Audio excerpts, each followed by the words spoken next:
ദർശനമായിരുന്നു. ഫുള്ളെന്ന് വെച്ചാൽ 2 അമ്പലത്തിൽ പോയുള്ളൂ. ഒന്ന് ഗുരുവായൂർ പോയി, അവിടെ കുറച്ച് വഴിപാട് കാര്യങ്ങളൊക്കെ ഉണ്ടായിരുന്നു. പിന്നെ കുറേ നാളായി പോയിട്ട്, അപ്പോൾ നമ്മൾ ആ ഗുരുവായൂരൊക്കെ പോയി വന്ന് ഒരു 3 മണിയായി. രാവിലെ 6:30 പോയതാണ്. പിന്നെ ഒരു 3 മണിയായി വന്നപ്പോൾ. 3 മണിക്ക് വന്ന് നേരെ ഞാൻ വീണ്ടും ഒന്ന് മുഖമൊക്കെ കഴുകി വീണ്ടും ഞങ്ങളെ തറവാട്ടമ്പലത്തിൽ വന്നു. ഇവിടെ പൂജയാണെന്ന്. അപ്പോൾ അതിൻ്റെ കാര്യങ്ങൾക്ക് വേണ്ടി ഇവിടെ വന്നു. ഫുള്ള് തിരക്ക് പിടിച്ചൊരു ദിവസമായിരുന്നു. രാവിലെ 4 മണിക്ക് എനിക്ക് അങ്ങനെയൊക്കെ ഫുള്ള് തിരക്ക്. ഒത്തിരിരുന്നിട്ടില്ല. ഫുള്ള് ഈ അമ്പലത്തിൻ്റെ തിരക്ക് തന്നെയായിരുന്നു. Good morning friends. അപ്പം ഞാനിന്ന് ഗുരുവായൂർ പോവാണ്. രാവിലെ ഒരു 6:30 ഒക്കെ ആയിട്ടുണ്ടാവുള്ള സമയം. ബസ്സിനാണ് പോണത്. ബസ് കാത്തു നിന്ന് അത് കഴിഞ്ഞിട്ട് ബസ് വന്നപ്പോൾ ബസ്സിൽ കയറി അങ്ങനെ ഗുരുവായൂർ പോയിക്കൊണ്ടിരിക്കുകയാണ്. അത് കഴിഞ്ഞിട്ട് നമ്മൾ ഗുരുവായൂരെത്തി. നമ്മൾ വേഗം പെട്ടെന്ന് തന്നെ തൊഴുതിറങ്ങി. ആദ്യമായിട്ടാണ് ഇത്ര തിരക്കില്ലാണ്ട് പെട്ടെന്ന് തന്നെ തൊഴുതിറങ്ങിയത്. 8:10 ആയപ്പോഴേക്കും നമ്മുടെ വഴിപാട് സംഭവങ്ങളൊക്കെ കഴിഞ്ഞു. 9:30 ആയപ്പോഴേക്കും ഞങ്ങൾ തൊഴുതിറങ്ങി. കുറച്ച് പേരുണ്ടായിരുന്നുള്ളൂ. ക്യൂ ഒക്കെ കുറച്ച് നേരം 1/4 മണിക്കൂറേ ക്യൂ നിൽക്കേണ്ടി വന്നുള്ളൂ. പിന്നെ തൊഴുതൊക്കെ കഴിഞ്ഞിട്ട് നമ്മൾ നേരെ ഫുഡ് കഴിക്കാനാണ് കയറിയത്. ഫുഡ് കഴിക്കാൻ കയറിയപ്പോൾ അത്യാവശ്യം കുറേ നേരമൊക്കെ നിൽക്കേണ്ടി വന്നു. അത്യാവശ്യം കുറേ നേരം എന്ന് വെച്ചാൽ പോയതിൽ കുറവ് ടൈം നിന്നത് ഈ പ്രാവശ്യമാണ്. അല്ലെങ്കിൽ ഇതിനേക്കാളും കൂടുതൽ ടൈം ക്യൂ നിൽക്കാറുണ്ട്. പിന്നെ ഫുഡൊക്കെ കഴിച്ച് കഴിഞ്ഞിട്ട്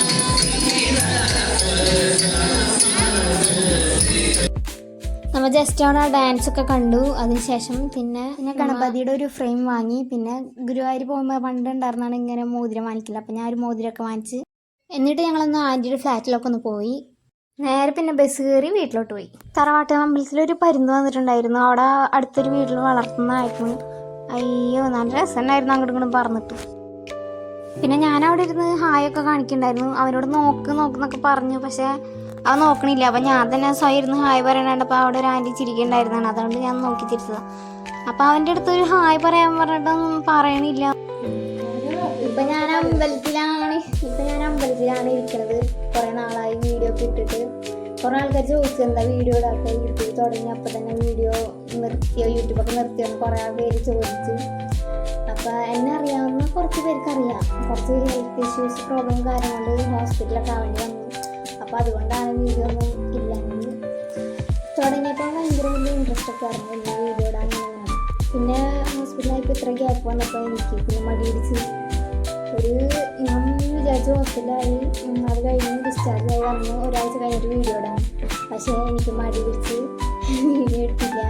ഇതെൻ്റെ അമ്മായിയാണ്. അപ്പോൾ ഇവളുടെ പേര് ആര്യ. ഇതെൻ്റെ അമ്മായിയാണ്. അമ്മായിയായിട്ട് വരും.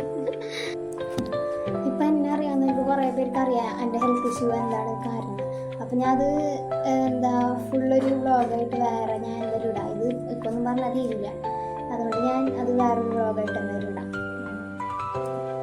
പിന്നെ മെയിനായിട്ടെന്ന് വെച്ചാൽ എനിക്ക് കണ്ടൻറ്റില്ല വീഡിയോ ഇടാൻ. കാരണം പുറത്തിറക്കണില്ല കാര്യം. ഈ ഹോസ്പിറ്റലിൽ വന്നിട്ട് ഞാൻ പുറത്തിറങ്ങിയത് എന്നാണ് ഇന്നലെ ഞാൻ പുറത്തിറങ്ങിയത്. അതൊരു എക്സാമിന് പോയതാണ്. ഒരു കമ്പ്യൂട്ടർ കോഴ്സിൻ്റെ എക്സാമിന് പോയതാണ്. അത് കഴിഞ്ഞിട്ട് ഞാൻ ഇന്നാണ് ഗുരുവായൂർക്ക് അമ്പല ദർശനം ക്ഷേത്ര ദർശനമായിട്ട് പുറത്തേക്കാണ്. അല്ലാണ്ട് പുറത്തേക്ക് ഇറങ്ങിയാലേ എനിക്ക് കണ്ടൻറ്റ് കിട്ടുള്ളൂ. അതിന് പോയാലേ എനിക്ക് വീഡിയോ എടുക്കാൻ പറ്റുള്ളൂ. പിന്നെ എന്താ വീട്ടിൽ വെറുതെ ഇരിക്കാം.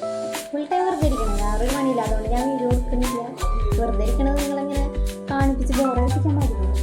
അതുകൊണ്ടാണ് ഞാൻ മാക്സിമം എങ്ങനെയെങ്കിലും വീണ്ടും വീഡിയോ ഒക്കെ എടുക്കുക തുടങ്ങി. എന്തായാലും ഇന്നൊരു വീഡിയോ സ്റ്റാർട്ടിങ് ആയിട്ട് ഇട്ടല്ലോ. ഇപ്പം അതായത് ഇട്ടിട്ട് ഞാൻ വരും. അപ്പം ഇനി ഓരോന്നോരോന്നായി എടുക്കാം.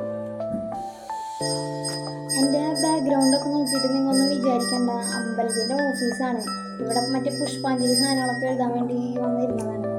അപ്പോൾ അതുകൊണ്ടാണ് ബാക്ക്ഗ്രൗണ്ട് ഇങ്ങനെ ഇരിക്കണ്ട. അപ്പോൾ അതൊന്നും ആരും കാര്യമായിട്ട് എടുക്കണ്ട. കുഴപ്പമൊന്നുമില്ല. എനിക്ക് അമ്പലത്തിൻ്റെ ഓഫീസല്ലേ, പ്രശ്നമൊന്നുമില്ല. പറഞ്ഞതുകൊണ്ട് എന്താണ് ഞങ്ങൾക്ക് വിചാരിച്ചത്.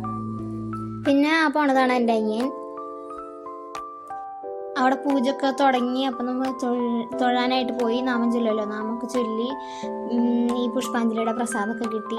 അപ്പോഴാണ് നമ്മൾ അമ്പാടിക്കുട്ടനെ അവിടെ പായസം കുടിക്കണ കണ്ടത്. അപ്പോൾ അവൻ പായസം കുടിക്കണ കണ്ടപ്പോൾ അതിന് നല്ല രസമുണ്ടായിരുന്നു. അപ്പം ഞാൻ ഇങ്ങനെ വീഡിയോ എടുത്ത് വെച്ചു. പിന്നെ നമ്മളെ മെയിൻ ഗ്യാങ്ങൊന്നും അമ്പലത്തിൽ ഉണ്ടായിരുന്നില്ല. അപ്പോൾ വിചാരിച്ച ആൾക്കാരൊന്നും ഇല്ലാത്തതുകൊണ്ട് വിചാരിച്ച അത്ര ഉഷാറാക്കാൻ പറ്റില്ല പ്രാവശ്യത്തെ പൂജ. അധികം ആൾക്കാരുണ്ടായില്ല. മഴയൊക്കെ ആയതുകൊണ്ടാണ് തോന്നുന്നു. എല്ലാവരും സേഫായിട്ടിരിക്കാം മഴയൊക്കെ ആയിട്ട്. വീട്ടിൽ പോകാൻ നേരത്ത് നല്ല മഴയായിരുന്നു. നല്ല മഴയത്താണ് വീട്ടിൽ വന്നത്. അതുകൊണ്ട് എൻ്റെ ആയിട്ടുള്ള വീഡിയോ ഒന്നും എടുക്കാൻ പറ്റിയില്ല. അപ്പോൾ ഇത്രയുള്ളൂ ഇന്നത്തെ വീഡിയോ. ഇത്രയുള്ളൂ.